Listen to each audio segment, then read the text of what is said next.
गिरीश यार, बोर हो गई हूँ मैं एक जैसी वेडिंग्स देख देख कर। आजकल की वेडिंग इतनी सिमिलर होने लगी है ना कि अगर दुल्हा दुल्हन के फेस पर ज्यादा फोकस ना करो तो कोई बता ही नहीं सकता कि शादी किसकी हो रही है। हाँ, शादी में एक जैसे डेकोरेशन, इवन मेकअप भी ऐसा होने लगा है कि सारी ब्राइड एक जैसी दिखती है। हाँ, दूल्हे दुल्हन के आउटफिट्स भी एक जैसे, यहाँ तक कि एंट्री पर बजने वाले सॉन्ग से लेकर दूल्हे की रिएक्शन सब कुछ एक स्क्रिप्ट फिल्म की तरह लगने लगा है। मुझे ऐसी बोरिंग शादी नहीं करनी है यार। शादी तो ऐसी होनी चाहिए उसमें अपने एक सिग्नेचर मोमेंट हो जिसे सालों तक लोग याद रखें। हाँ भाई, फलाने की शादी में गए थे। एक दूसरे को कॉपी करने जैसी शादी मुझे कतई पसंद नहीं है। मैं जानता हूँ तुम्हें ऐसी बोरिंग शादी पसंद नहीं है, तभी तो पिछले 6 महीने से एक के बाद एक शादी की डेट्स आगे बढ़ा रहा हूँ। अरे ढूंढ रहा हूँ कोई ऐसा आइडिया मिल जाए कि हमारी शादी सबसे यूनिक बन जाए। छोड़ो भी ये शादी की बात है, अभी फिलहाल तुम्हारा बर्थडे सेलिब्रेट करने के लिए आए, उसी पर फोकस करते हैं। अभी शादी के चक्कर में बर्थडे खराब मत करो यार। ठीक कह रहे हो। वैसे तुम्हारे ना ये रेस्टोरेंट में लंच और डिनर डेट से ये झील में बोटिंग करने वाला आइडिया मुझे काफी इंटरेस्टिंग लगा। कुछ तो अलग होगा इस साल, वरना हर बार बर्थडे पर हम लोग डिनर करते हैं और फिर अपने अपने घर आ जाते हैं। स्वाति और गिरीश पिछले कई सालों से रिश्ते में थे। वैसे तो स्वाति एक बहुत अच्छी लड़की थी, लेकिन स्वाति के अंदर एक कमी थी, वो चीजों से बोर बहुत जल्दी हो जाती थी। इसलिए स्वाति को खास दिनों पर खुश करना गिरीश के लिए बड़ा मेहनत का काम हो जाता था। आज स्वाति का बर्थडे था और गिरीश जानता था कि होटल में डिनर करने या शॉपिंग करने से स्वाति को कोई खुशी नहीं मिलने वाली, क्योंकि इतने सालों में गिरीश के साथ शॉपिंग और डिनर कर करके वो बोर हो चुकी है। स्वाति को कुछ अलग तरीके से बर्थडे का सरप्राइज देने के लिए गिरीश को एक आइडिया आता है। क्यों ना स्वाति के बर्थडे पर मैं उसे काली पहाड़ी की झील ले जाऊं, वहाँ ज्यादा भीड़ भाड़ भी नहीं होती और नेचुरल एनवायरनमेंट में बोटिंग करने में स्वाति को डेफिनेटली बहुत अच्छा लगेगा आज के दिन। थैंक यू गिरीश, मेरे बर्थडे को इतना स्पेशल बनाने के लिए। ये बोटिंग का एक्सपीरियंस ना मुझे बहुत पसंद आया। सबसे यूनिक बर्थडे सेलिब्रेशन था ये मेरी लाइफ का। बर्थडे सेलिब्रेशन के बाद स्वाति और गिरीश अपने अपने घर पर लौट आए थे। रात में गिरीश झील में खींचे हुए फोटोज देख रहा था कि तभी उसे एक आइडिया सूझता है। स्वाति को ये झील में बर्थडे मनाने वाला आइडिया बहुत पसंद आया। कैसा हो अगर मैं स्वाति के साथ झील पर ही डेस्टिनेशन वेडिंग कर लूं? ये अपने आप में एक यूनिक आइडिया होगा। महलों में और पैलेस में तो बहुत लोग डेस्टिनेशन वेडिंग करते हैं, लेकिन झील में डेस्टिनेशन वेडिंग करने वाले हम शायद पहले ही होंगे। मैं अभी स्वाति से इस बारे में बात करता हूँ। गिरीश स्वाति को फोन लगाता है। स्वाति, एक बहुत अच्छा आइडिया आया है। तुम्हें झील में बर्थडे सेलिब्रेशन अच्छा लगा ना? हाँ बोला तो गिरीश, मुझे बहुत अच्छा लगा। Thank you so much. और कितनी बार थैंक यू बोलूं तुम्हें? अरे थैंक यू बुलवाने के लिए फोन नहीं किया। बात तो सुनो, देखो हम कितने दिन से परेशान हैं कि हमें अपनी शादी कुछ स्पेशल तरीके से सेलिब्रेट करनी है। कैसा हो अगर हम लोग झील में अपनी डेस्टिनेशन वेडिंग कर ले तो? क्या बात कर रहे हो, ऐसा पॉसिबल है क्या? अरे तुम एक बार हाँ बोलो ना, बाकी सब मैं देख लूंगा।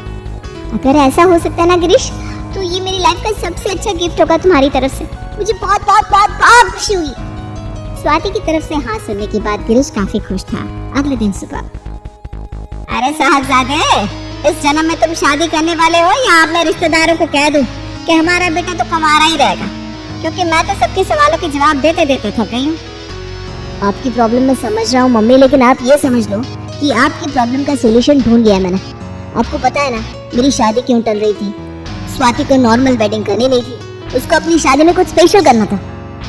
हाँ बेटा, ऐसी अतरंगी लड़की से शादी करेगा तो तुझे भी अतरंगी ख्याल ही आएंगे। स्वाति को बोल लहंगा पहन के डोली में बैठकर तू चला जाएगा और बारात लेकर घोड़े पर बैठकर वो आ जाएगी। अब इससे ज्यादा और क्या स्पेशल करना है? हम तो भाई इसमें भी तैयार है, लेकिन तुम एक बार शादी करके निपटा तो सही। वो सब करने की जरूरत नहीं पड़ेगी माँ, आपकी बहू की पसंद की शादी का आइडिया आ गया है मुझे। बस 2-3 दिन में सब फाइनल कर लो, उसके बाद आपको बताता हूँ। तब तक ये समझ लो कि आपके लिए भी एक सरप्राइज है। मुझे तो समझ में नहीं आ रहा कि तुम्हारी शादी हो रही है या फिर हम यहाँ अली बाबा और 40 चोर का गेम खेल रहे हैं। तू अपना सरप्राइज अपने पास रख ले। जब तुम तोता मैना की गुटर को पूरी हो जाए ना, उसके बाद मुझे बता देना। गिरीश जानता था कि माँ उसकी बार बार शादी की डेट आगे बढ़ाने के कारण नाराज है, इसलिए वो माँ की बातों पर ज्यादा ध्यान नहीं देता और वहाँ से सीधा अपने दोस्त से मिलने के लिए निकल जाता है। शुभम यार, मैंने और स्वाति ने सोचा है कि हम लोग झील में डेस्टिनेशन वेडिंग करेंगे। उसके लिए एक बोट हाउस की जरूरत है। अब तू ये बता कि 3 दिन के लिए बोट हाउस का अरेंजमेंट कैसे होगा? सिंपल यार, किसी ऐसी झील को सिलेक्ट करो जिसमें बोट हाउस की फैसिलिटी हो, बस हम लोग उसी बोट हाउस को बुक कर देंगे। अरेंजमेंट तो हो जाएगा भाई, लेकिन मुझे ऐसा लगता है कि ये आइडिया महंगा पड़ेगा तुझे। अरे महंगे सस्ते के चक्कर में पड़ूंगा ना तो इस जन्म में मेरी शादी कभी हो ही नहीं पाएगी। गिरीश और शुभम मिलकर अब किसी बोट हाउस को सर्च करने लगते हैं। जल्दी उन्हें बोट हाउस मिल जाता है। स्वाति, कल सुबह 10 बजे झील के किनारे मिलना। एक बार तुम बोट हाउस विजिट कर लो, उसके बाद सब कुछ फाइनल करते हैं। स्वाति और गिरीश झील के किनारे पहुंच जाते हैं। एक बात बता, इतने सारे गेस्ट होंगे, वो हमारे बोट हाउस तक पहुंचेंगे कैसे? अरे तुम चिंता मत करो, 2 छोटे बोट भी मिलेंगे जो हमारे गेस्ट को अंदर वेन्यू तक पहुंचाएंगे। उसका रेंट भी बोट हाउस में इंक्लूडेड है, उसके लिए हमें कुछ एक्स्ट्रा देने की जरूरत नहीं है। चलो ये तो अच्छा है। स्वाति को वेडिंग डेस्टिनेशन काफी पसंद आ गया था। स्वाति के ओके करने के बाद गिरीश ने हल्दी, मेहंदी और शादी के फंक्शंस के लिए बोट हाउस को बुक कर दिया। बस सारी बुकिंग कर दी है।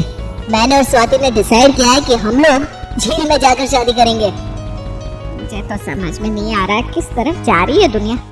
पहले लोग अपने घर के आंगन से फेरे करवा कर अपनी बेटियों को विदा करते थे, फिर ये फार्म हाउस और कम्युनिटी हॉल का फैशन आया, उसके बाद ये राजमहल में जाकर शादी करने लगे और अब लोग झील नदियों में जाकर शादी करेंगे। मुझे तो समझ में नहीं आता, पता नहीं कहाँ जाकर रुकेगा ये सब।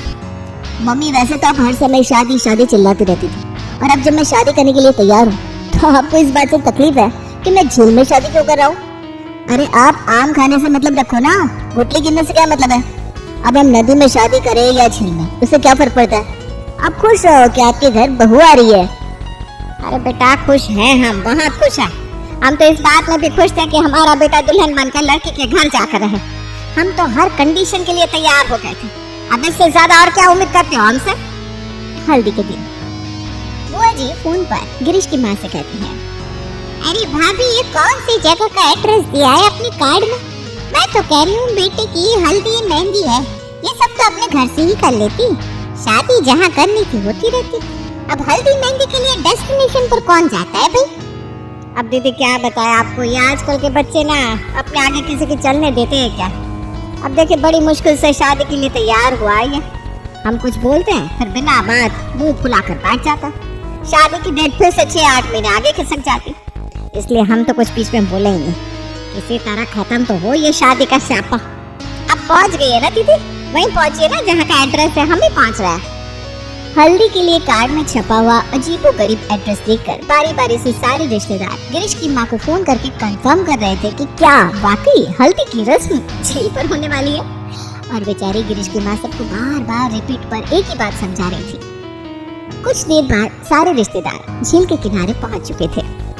मौसी जी, वैसे तो ये बोट वाला 500 रुपए पर पर्सन लेता है आने जाने का, लेकिन क्योंकि हमारे घर की शादी है ना, इसलिए आधा पैसा हमने इसको पे कर दिया है। आप लोगों को अपना सिर्फ 50% किराया देना है, यानी कि 250 पर पर्सन। सब लोग इसके 250 मेरे पास जमा करवा दो, ये बारी बारी से सबको बोट हाउस छोड़ देगा। लो भाई, अब तुम माउंट एवरेस्ट पर शादी करोगे तो उस पर चढ़ने का खर्चा हमसे लोगे क्या? ये तो कोई बात नहीं हुई जीजी। अरे चाची, कोई शादी में बुलाता है तो वेन्यू तक पहुंचने का किराया थोड़ी ना देता। वेन्यू पर तो आप अपने खर्चे से ही पहुंचोगे ना, और हम तो शराफत से आधा किराया दे रहे हैं आप लोगों का। अब दे दो ना शराफत से, क्यों बिना बात शादी में रायता मचा रही हो? गिरीश की बात सुनकर सारे रिश्तेदार एक एक करके 250 रुपए गिरीश के पास जमा करने लगते हैं, और उसके बाद बोट वाला बारी बारी से सबको लेकर शादी के डेस्टिनेशन पर पहुंचाने लगता है। स्वाति, तुम पूछ रही थी ना, मैंने हल्दी मेहंदी शादी तीनों अलग अलग दिन पर क्यों रखा है? उसके पीछे ना एक बहुत बड़ा रीजन है। तुम्हें पता है, जो बोट हाउस रेंट पर लेने में मैंने ढेर सारे पैसे खर्च किए थे ना, इसका आधा खर्चा तो मैं अपने रिश्तेदारों से ही निकालने वाला हूँ। क्या बात कर रहे हो? ऐसे कैसे? देखो, मैंने अपने सारे गेस्ट को बोल दिया है कि ये जो बोट हमें डेस्टिनेशन तक पहुँचाने वाली है, इसका पर पर्सन 250 रुपए देना, और वो सारे पैसे घर के किसी एक सदस्य के पास जमा करवाना है। तुम भी अपने फैमिली में ऐसे बोल दो ना। तुम सोच कर देखो, 50 लोग मेरी तरफ से, 50 तुम्हारी तरफ से, 100 लोगों का 250 रुपए के हिसाब से कितना हुआ? 25,000 हो गया गिरीश। और 3 दिन तक सब आएंगे तो जोड़ लो 3 दिन का कितना हुआ? 75,000। ओ मेरे शेर, तुम तो मास्टरमाइंड निकले। अरे अभी ठहरो, जरा सब्र रखो। और जो हमारे यहाँ गेस्ट आने वाले हैं ना, मैंने कार्ड पर पहले ही मेंशन कर दिया था कि जिसको भी देना है कैश ही देना, गिफ्ट एक्सेप्टेबल नहीं है। तो जो भी रिश्तेदार है ना वो शगुन में लिफाफा ही देंगे। 50-60 हजार रुपए तो शगुन में भी आने वाले हैं। अब बताओ कितना हुआ? 1.5 लाख रुपया। अब बताओ मैं समझदार हूँ कि नहीं? शादी का आधा खर्च निकाल दिया ना मैंने।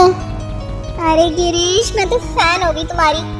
अरे इतना भी नहीं, अभी और सुनो। इस बोट हाउस को जब तक अगली बुकिंग नहीं मिल जाती ये ऐसे ही यहाँ पर खड़े रहने वाले हैं। और इसका ओनर तो अमेरिका में रहता है, उसे क्या पता चलने वाला है कि मैं खुद ये बोट रेंट पर चलाने वाला हूँ। बोट हाउस बंद कर देंगे, झील में बोटिंग करवाने के नाम पर अच्छे पैसे कमा लेंगे। डेस्टिनेशन वेडिंग करने के नाम पर गिरीश को कमाई का एक जबरदस्त आइडिया आ गया था, इसलिए फिलहाल वो अपनी शादी से बड़ा एक्साइटेड नजर आ रहा था।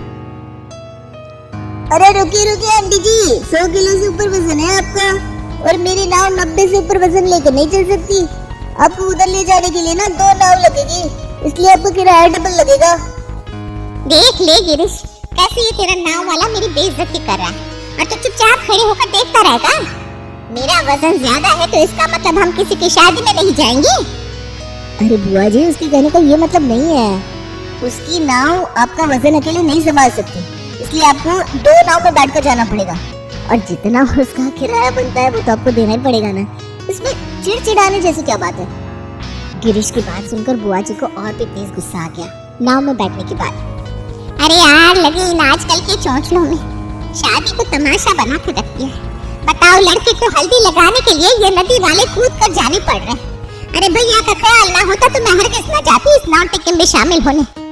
बुआ जी की तरह बाकी के रिश्तेदार भी बारी बारी से नाव में बैठकर बोट हाउस तक पहुंच जाते हैं और आखिरकार वो समय आ ही जाता है जब दूल्हा दुल्हन को हल्दी लगना शुरू होती है। धूमधाम से सारे प्रोग्राम निपट जाते हैं और उसके बाद सभी लोग नाव की सहायता से ही लौटकर वापस अपने घरों में आ जाते हैं। हमारी हल्दी में आप सब लोग शामिल हुए, हमें इस बात की बहुत खुशी है। उम्मीद है कल मेहंदी के प्रोग्राम के लिए भी आप सब लोग समय से पहुंच जाएंगे। अगले दिन भी मेहंदी के प्रोग्राम के लिए सब लोग बारी बारी से नाव में बैठकर बोट हाउस तक आते और उसी तरह वापस आ जाते। 3 दिन के फंक्शन खत्म होने के बाद गिरीश और स्वाति अपने घर आ गए थे। मम्मी जी, हमारी शादी ना वाकई मिसाल बन गई सबके लिए। जो भी हमारी शादी में शामिल हुआ है ना वो जिंदगी में कभी भूलेंगे नहीं कि उन्होंने कभी झील के बीचों बीच भी कोई शादी अटेंड की थी। हाय, मेरी तो आंखों से वो नज़ारे जा ही नहीं रहे। चारों तरफ पानी, ठंडी ठंडी हवाएं और बोट हाउस में होती हुई हमारी शादी की रस्में। सच में स्वर्ग से भी सुंदर एहसास था वो। ऐसा है भाभी, ज्यादा स्वर्ग स्वर्ग मत करो, अभी नई शादी हुई है आपकी, कहीं स्वर्गवासी ना हो जाओ आप। तू पागल है क्या नंदिनी? कुछ भी बकवास किए जा रही है। ऐसी बातें करते क्या अपनी भाभी से? अरे भैया, मैं तो मजाक कर रही थी, आपने सीरियसली ले लिया?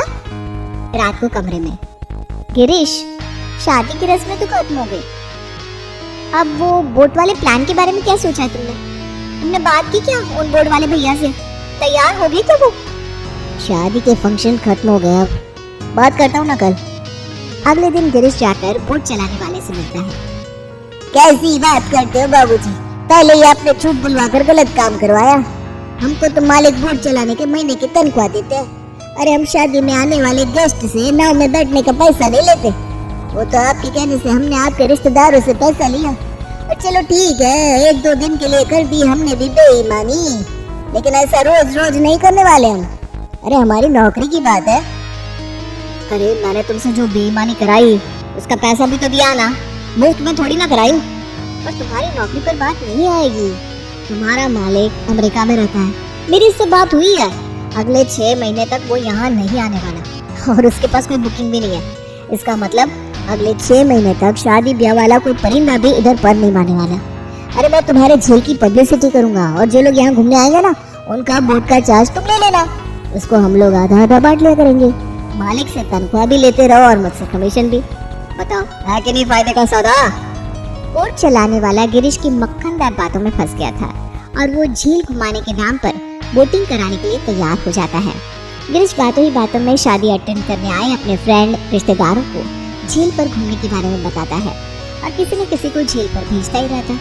10-12 दिन में ही झील पर काफी लोग बोटिंग के लिए आने लगे थे। लेकिन कहते हैं ना, बेईमानी को बचाना इतना आसान नहीं होता। बोट हाउस के मालिक को जल्द ही इस सारे घोटाले के बारे में पता चल जाता है और वो गिरीश के ऊपर मुकदमा ठोक देता है कोर्ट में। इनकी शादी में आए हुए मेहमानों को बारी बारी से कटघरे में बुलाया जाए। उनके बयानों को रिकॉर्ड करने के बाद हम आगे की कार्रवाई करेंगे। बड़ा अच्छा बच्चा है जी गिरीश। 500 रुपया मांग रहा था नाव वाला, लेकिन हमारी बहन ने संस्कार बहुत अच्छे डाले हैं बच्चों में। 250 रुपये अपनी जेब से भरे इसने सारे मेहमानों के। हमने तो बस 250 रुपये दिए थे नाव वाले को। जो बात सच है सो है। हरीश भाई साहब बिल्कुल ठीक कह रहे हैं। जज साहब मैंने तो खुद 500 रुपये दिए थे। 500? अभी तो हरीश ने कहा 250 रुपये।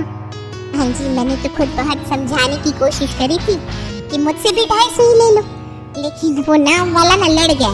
कहने लगा आपका वजन ज्यादा है जी, आपके तो 500 लगेंगे। और फिर गिरीश भी कहने लगा तो फिर उसके आगे तो मेरी क्या ही चलनी थी, दे दिए 500।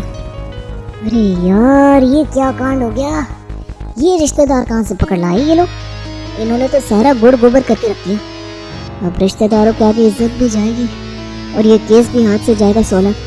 सारे रिश्तेदारों ने सच बोलने के चक्कर में गिरीश की मटिया पलित करके रखी थी। गिरीश के खिलाफ सारे सबूत मिल चुके थे, इसलिए कोर्ट उसे बिना लाइसेंस के किसी और के प्राइवेट प्लेस पर अवैध वसूली करने के जुर्म में 10 लाख का जुर्माना लगाती है। मेरे पास तो इतना पैसा है ही नहीं जुर्माना भरने के लिए। लगता है अपना मकान गिरवी रखना पड़ेगा। झील में ससुराल बनाने के चक्कर में ये जो जमीन पर ससुराल था ना तुम्हारा, वो भी दिख गया।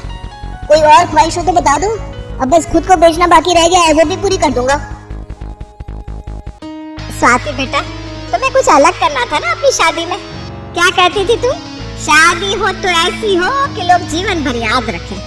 तुम्हारी शादी में जो कांड हुआ है ना बेटा, इसको ये लोग तो क्या इनकी 7 पुश्तें भी नहीं भूलने वाली। ठीक कह रही हो ना बेटा? अब सास की बातों का स्वाति के पास कोई जवाब नहीं था।